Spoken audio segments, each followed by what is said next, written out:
Hi everybody on Facebook, and hi everybody here live at Schneck. My name's Lesley. I'm one of the dietitians here, and just remembered I forgot to turn on my microphone. So can you hear me? I'm Lesley. I'm one of the registered dietitians here, and tonight we're going to share a recipe with you that's pretty easy, high protein, and got a little bit of fiber in it as well. And I've got Jonathan with me. He is my Ball State graduate student that I have this semester. So he's going to be my assistant, and we'll demo the recipe, talk a little bit about it, and then we'll get to taste test it when we get done. If you don't have a copy of the recipe, kind of wave your hand so we know, and we'll get you one. And if you haven't signed in, please do that up here in the front. For everybody in Facebook land, I will post the recipe later, and I think Sherry's going to post it as well. So we'll go ahead and get started, and you've got two recipes. One is the one we're going to demo tonight. It's the Mexican Zucchini Skillet, and the second one is a teriyaki chicken. It's a dark meat recipe because I know a lot of patients don't tolerate white meat very well, so I just kind of ran out of time as far as getting a second recipe prepped for tonight, so we're not going to taste test the teriyaki chicken, but it's something you can try when you get home. Okay, so we're using ground turkey in this recipe. I've made it at home with ground turkey, with ground beef, whatever you prefer is fine. The ground turkey, just make sure that the label says 90-something% lean. I think this one said 93% lean, because otherwise it may have some of the fat in the skin ground in it, which makes the fat content higher, and then it's not really much of a benefit to you over beef. So always check that label. So we're going to just try to get this a little bit broken up to get the cooking process going. And we're going to add a couple of ingredients, the garlic, and I just realized I forgot salt, but we're going to put pepper in it. We're going to get a little bit of salt with our diced tomatoes anyway, so that'll be fine. So you can use fresh garlic, you can use the powdered garlic, whatever you prefer. And I like to use the jar because it's easy, but the fresh garlic does make it a lot more fragrant.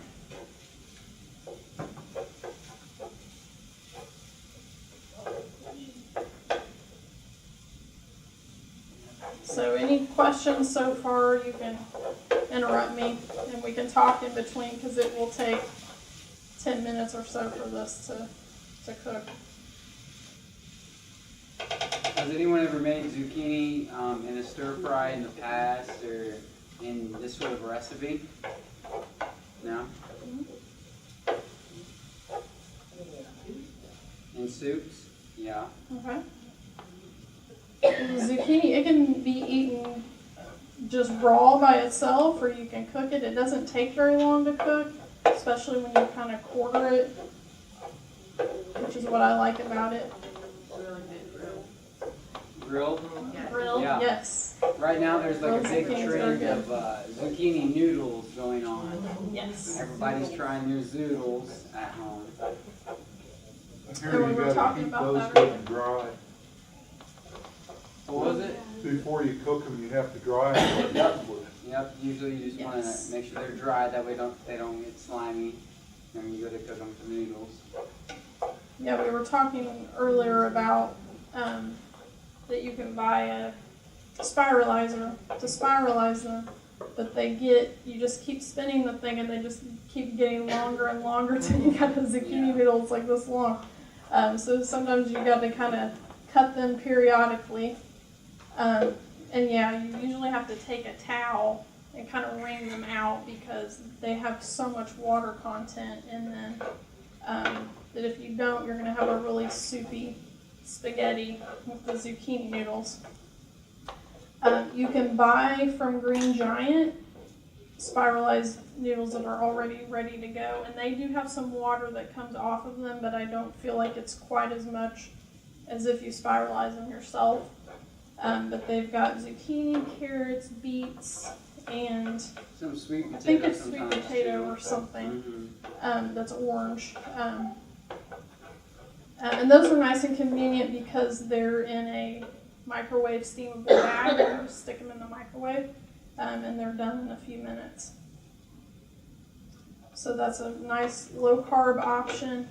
And for anyone that's already had the surgery, the zucchini noodles are not going to start blowing up and expanding in your little stomach the way that pasta would, and has probably an eighth of the carb Yeah. count and the calorie count, so it's pretty crazy. And on that note of a traditional pasta, if you're thinking about rice as a pasta alternative, you can also use cauliflower rice instead.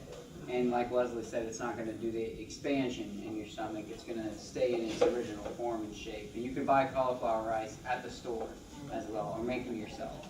So. You do? Yeah.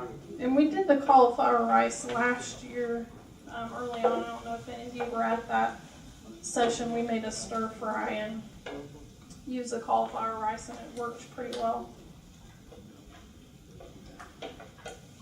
So our ground turkey is just about done. Okay.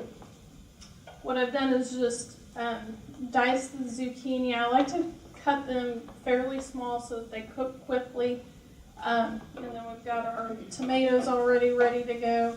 But really, you can add about any type of vegetable that you want into this, and it's going to taste good. This is a really good summertime recipe, so I know we're a little early in the year, but later in the year, you could use the yellow squash. You could use any color bell pepper in this recipe, and that would be really good. If you don't want to use the onion powder, you could use the just diced up onion. I will put mushrooms in this recipe a lot, and I know sometimes people have a mushroom allergy or they don't like mushrooms, so I don't always use mushrooms in recipes that I demo because of that. But just some fresh mushrooms cut up, or canned mushrooms work really well in this recipe too. Okay, so we're going to add some tomatoes here. And we're going to add the rest of the spices. So we've got chili powder and cumin and onion powder. And do people like things spicy in this group or not? I get a bunch of heads that are nodding. So we'll put a little bit of the crushed red pepper, not a whole lot, for you guys there. So 1 tablespoon of the chili powder. That should freeze up pretty good, shouldn't it? I mean, Yes, I would say that it would freeze really well. I Make a haven't tried it. big batch and then put it into little containers and, Mm-hmm. you know, that way Yes. it's ready to thaw and eat. Yes, this recipe would freeze well. And you are my queen of cooking and portioning things and then freezing it, which is awesome. And then we got a 1/2 teaspoon of the onion powder. And if you don't have the fresh garlic or the minced garlic, because they offer different flavors, you can use garlic powder as well. What's the equivalent between the 2 cloves of garlic as opposed to the one in the jar that you got? Usually I think it's a 1/2 teaspoon is a clove, which is what I did. I put a tablespoon in. It usually says, doesn't it, on I think it usually says container, that. I think. Yeah, I'm not seeing it on this one necessarily, but I think it's about 1 tablespoon of garlic powder to 1 clove, I think, or 1 to 2 cloves. So then we're just going to put our zucchini in. And And really at home, I usually just put the zucchini in when I put in the tomatoes. This says kind of put them in at the end, but the zucchini, you don't want it to get too overcooked that it gets mushy, but you also want to make sure that it's kind of fork tender. Yeah. Like Lesley said, you could eat zucchini raw. A lot of times people will use it as like a vegetable dip into like hummus or something like that with like bell pepper. And that's the reason why if you cook it too much, it'll become slimy, and you want to make sure it's firm.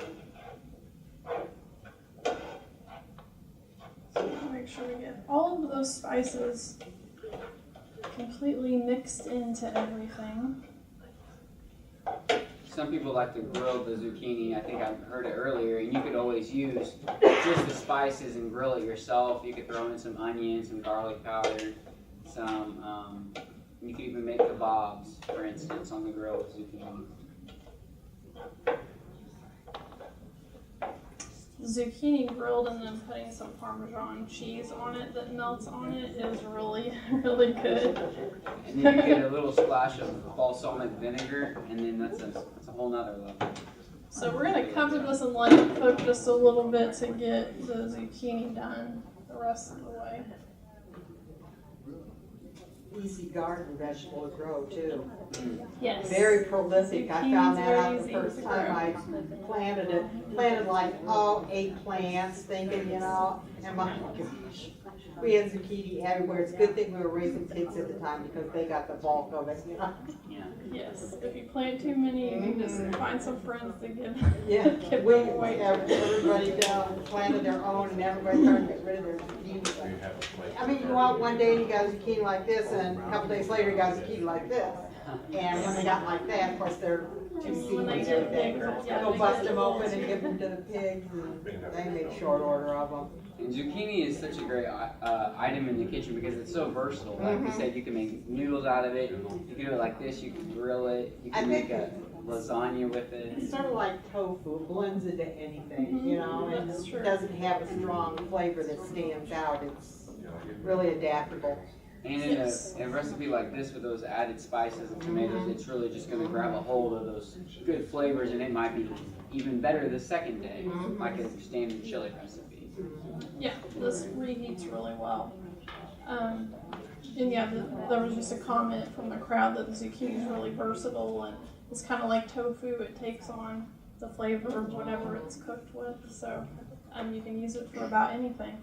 And so another comment that I'll make about this recipe is I kind of call it a low-carb hamburger helper. So anybody that's got kids and they do a lot of hamburger helper, this is a good alternative that you don't have all the pasta or the rice part of the dish, but you've got a little bit more veggies in there. It smells amazing. It smells amazing, real good. Because our Facebook Live people don't know what it smells like. So thank you for the comment.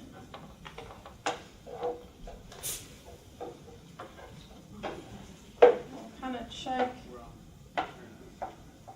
Give the zucchini just another minute. Looks like it's almost done. The second recipe that we're not going to make tonight, but you can make at home, is chicken teriyaki with the boneless, skinless chicken thighs.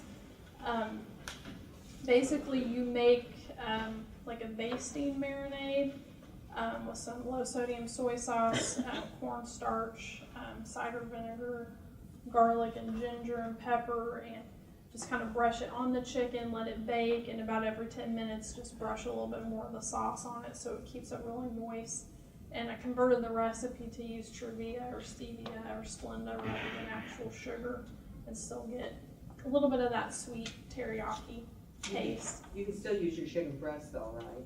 You could, Okay. yes. You could use chicken breast if you wanted, or chicken tenderloins. You could even, if you don't want to do the whole thigh, is you could chop it up into pieces and basically marinate it in that mix and then bake it. Because I know a lot of people like to kind of cook chicken ahead and just do small pieces and then portion it out.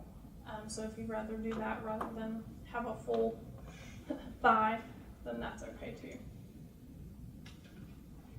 So it'll be another good recipe to try. Okay, I would say we're probably getting close to taste testing time.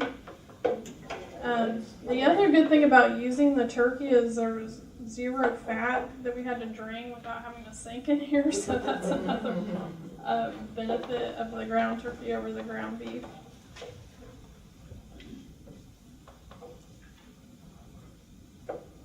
Yep, looks like that zucchini is done. So we'll